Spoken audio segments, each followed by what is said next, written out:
एक गांव में टुन्नू चिड़ा अपनी बेटी टुनटुनी और अपनी पत्नी टूनी चिड़िया के साथ रहता था। टुन्नू चिड़ा खुद से टमाटर उगाकर उनको बेचता था। टुनटुनी को उसके पिता का काम पसंद नहीं था, क्योंकि उसके लिए बहुत मेहनत करनी पड़ती थी। बेटा टुनटुनी, तुम मेरी टमाटर की खेती में मदद किया करो। मैं तुम्हें टमाटर उगाना सिखाऊंगा और तुम टमाटर का व्यापार चलाना भी सीख जाओगी। अकेले मैं इतना काम नहीं कर पा रहा हूँ। बेटा, मेरे साथ काम करोगी तो मेरी भी मदद हो जाएगी। पिताजी, मुझे आपका ये टमाटर का व्यापार बिल्कुल भी पसंद नहीं है। फिर दोबारा मुझे इस काम को सीखने के लिए मत कहना। ये सुनकर टुन्नू चिड़ा को बहुत दुख होता है और ऐसे ही कुछ साल बीत जाते हैं। ज्यादा उम्र होने की वजह से टुन्नू चिड़ा बिस्तर पकड़ लेता है। बेटा टुनटुनी, तुम्हें आज से तुम्हारे पिताजी की जगह लेनी होगी और उनका काम करना पड़ेगा, तभी हम खुशी से रह पाएंगे बेटा। हाँ ठीक है माँ, सिर्फ आप ही के लिए मैं ये सब करूँगी, वरना ये सब करना तो मुझे पसंद नहीं है। ये कहकर वो टमाटर के खेत में जाती है और वहाँ से टमाटर तोड़कर बाजार में बेचती है। टमाटर ले लो, टमाटर, लाल लाल ताजा ताजा टमाटर ले लो। 1 किलो टमाटर कितने का है बेटा?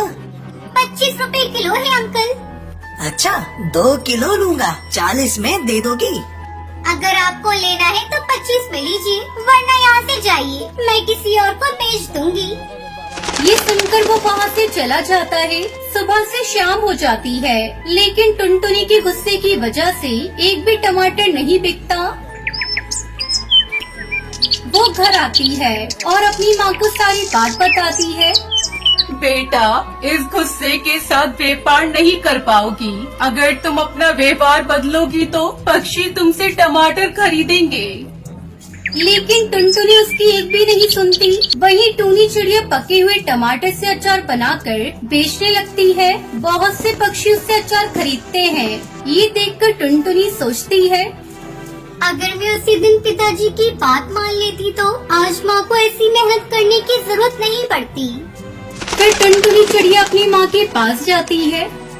माँ, मैं आपसी उम्र में छोटी हूँ, लेकिन मेरे लिए टमाटर का व्यापार करना इतना मुश्किल क्यों लग रहा है? आप इतनी उम्र में भी इतने काम कैसे कर पा रही हो? सब आपके बनाए हुए अचार को बहुत पसंद कर रहे हैं और खरीद रहे हैं। बेटा, अगर कोई काम करना हो तो उसे मन से करो, चाहे वो काम कितना भी मुश्किल क्यों ना हो, आसान बन जाएगा। अपनी माँ की बात सुनकर टुनटुनी को अपनी गलती का एहसास हो जाता है। वो अच्छे से अपने टमाटर की खेती करती है और उन्हें तोड़कर बाजार में बेचने जाती है। टमाटर ले लो, टमाटर, लाल लाल देसी टमाटर ले लो। उसके अच्छे व्यवहार की वजह से सब पक्षी उससे टमाटर खरीद लेते हैं। वो खुशी खुशी घर आती है। माँ, मैंने आज सारे टमाटर बेच दिए। आपने सही कहा था, कोई भी काम अगर हम मन लगाकर करेंगे तो हमारे लिए सब काम आसान हो जाएंगे। ये सुनकर उसकी माँ बहुत खुश होती है और टुनटुनी टमाटर की खेती करके अपने परिवार के साथ खुशी खुशी रहने लगती है।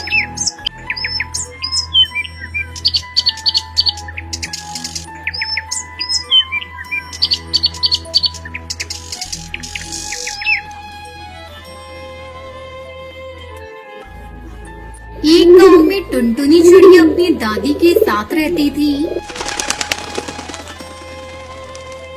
और वो स्कूल से आने के बाद घर के कामों में अपनी दादी का हाथ बटाती थी। तब उसकी दादी ने उसे चाय बनाना सिखाया। वो बहुत ही स्वादिष्ट चाय बनाती थी। जब भी कोई उसके हाथ की चाय पीता, सब उसकी तारीफ करते। एक दिन उसके चाचा बंटी कबूतर वहाँ आए।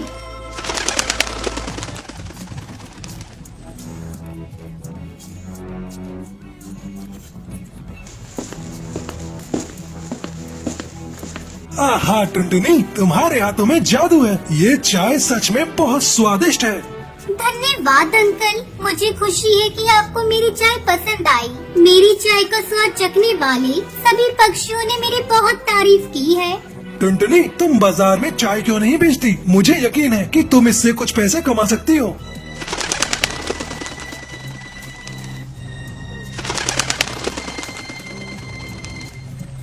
टुनटुनी ने अपनी चाचा की बात मानकर एक चाय की दुकान खोल ली। चाय ले लो चाय, गर्मा गर्म चाय, अदरक वाली चाय पी लो। चाय ले लो चाय, गर्मा गर्म चाय।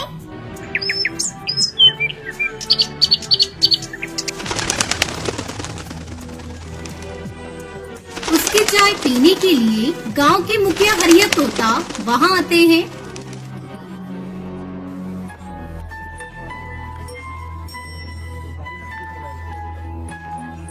टुनटुनी, तुम्हारे हाथों में जादू है, तुम्हारी चाय कमाल की है। जी शुक्रिया, मुझे बहुत खुशी है कि आपको मेरी चाय पसंद आई। टुनटुनी, तुम अपने भविष्य के बारे में सोचो। मेरी मानो, तुम शहर के पक्षियों को भी अपने हाथों की चाय पिलाओ, इससे तुम्हें अच्छे पैसे मिलेंगे। ये सुनकर वो बहुत खुश होती है।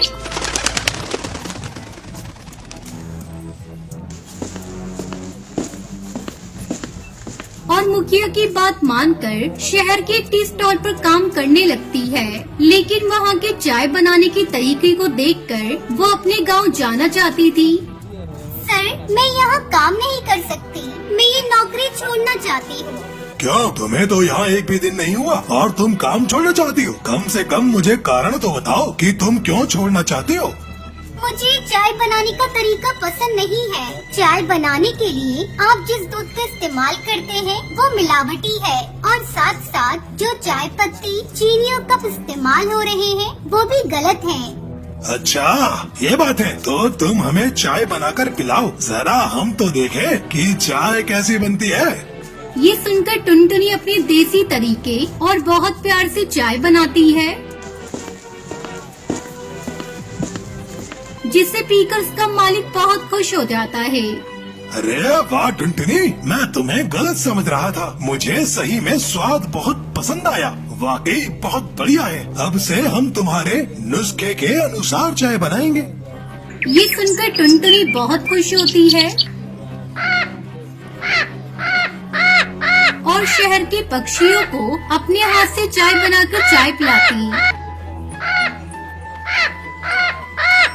अब उसका शहर में भी नाम हो जाता है। ये देखकर उसकी दादी माँ उस पर बहुत गर्व करती है और टुनटुनी चाय बेचकर अच्छे पैसे कमाने लगती है।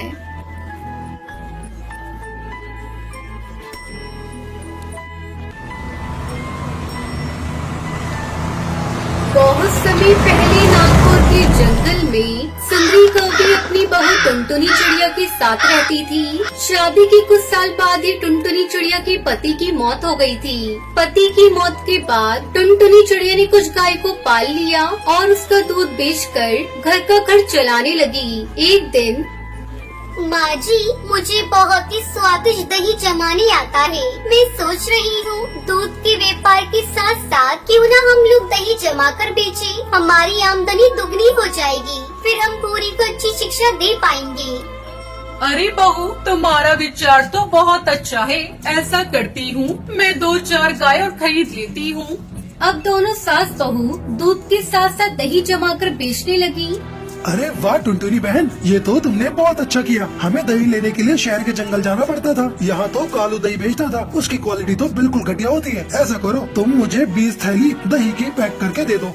अभी देती हूँ बंटी भैया। इस तरह जंगल की पक्षी टुनटुनी चिड़िया से दही खरीदने लगी। एक दिन जमींदार हरी तोता टुनटुनी चिड़िया की दुकान पर आता है। टुनटुनी, मैंने सुना है तुम्हारी बनाई हुई दही बहुत स्वादिष्ट होती है। हाँ हाँ मालिक, आपने बिल्कुल सही सुना है। अब अपने मुंह से क्या तारीफ करूँ। ये लीजिए, इसे खाकर बताइए इसका स्वाद कैसा है। टुनटुनी चिड़िया जमींदार को दही खाने के लिए देती है।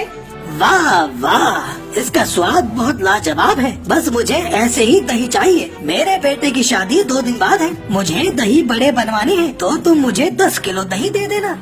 मिल जाएगा मालिक। ये सब देखकर कालू कौवा जल भुन जाता है। मैं इस टुनटुनी को नहीं छोड़ूंगा। इसकी वजह से मेरा धंधा चौपट हो गया। इसे तो मैं सबक सिखा कर रहूँगा। अगले दिन टुनटुनी चिड़िया अपनी सास सुंदरी कौवी के साथ मिलकर जमींदार के लिए दही जमाती है और उन्हें रखकर अपनी गाय को दाना पानी देने दोनों सास बहू चली जाती है।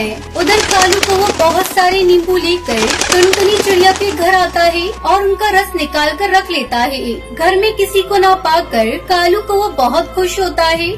अब देखता हूँ यह टुनटुनी चिड़िया जमींदार को कैसे दही देती है। जब ये कड़वे दही बड़े जमींदार के मेहमान खाएंगे तो थू थू करने लगेंगे। फिर जमींदार इन दोनों सास बहू को मौत के घाट उतार देगा और मेरा रास्ता भी साफ हो जाएगा। इस तरह कालू कौवा साथ में लाए हुए नींबू के रस को सारे दही में मिला देता है और चुपचाप वहाँ से चला जाता है। थोड़ी देर बाद दोनों सास बहू गाय को दाना पानी देकर घर वापस लौटती है। माँ जी अब जल्दी चलिए, हम लोग हरिया काका के यहाँ ये सारे दही के पैकेट पहुँचा देते हैं। तभी भूरी चिड़िया स्कूल से घर वापस आ जाती है। माँ मुझे ये दही दो ना, मुझे भी दही खाना है। टुनटुनी चिड़िया भूरी को एक पैकेट दही दे देती है। जैसे ही वो दही खाती है अत्तू माँ ये दही तो बहुत कड़वा है। फिर टुनटुनी चिड़िया दही को टेस्ट करती है। हाँ माँ जी ये दही तो सचमुच में कड़वा है, अब हम लोग क्या करेंगे। टुनटुनी चिड़िया भगवान का नाम लेकर दही के पैकेट को आंगन की मिट्टी में दबा देती है।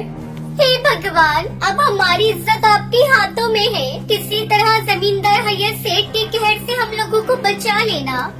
अगले दिन टुनटुनी चिड़िया अपने आंगन में जाती है और बहुत सारे दही के पैकेट पेड़ पर लटकते हुए देखकर हैरान हो जाती है। हे भगवान आपने मेरी लाज रख ली। माँ जी जल्दी आइए, ये देखिए आंगन में चारों तरफ दही के पैकेट उगे हुए हैं। फिर जल्दी जल्दी दोनों सास बहू दही के पैकेट को तोड़ती है और जमींदार के घर पहुंचा देती है। उस दिन के बाद से टुनटुनी चिड़िया उस पेड़ पे लटकते दही के पैकेट को भी अपनी दुकान पर बेचने लगती है। सभी उस दही को खाकर तारीफ करते हैं। इस तरह टुनटुनी चिड़िया अपने परिवार के साथ खुशी खुशी रहने लगती है।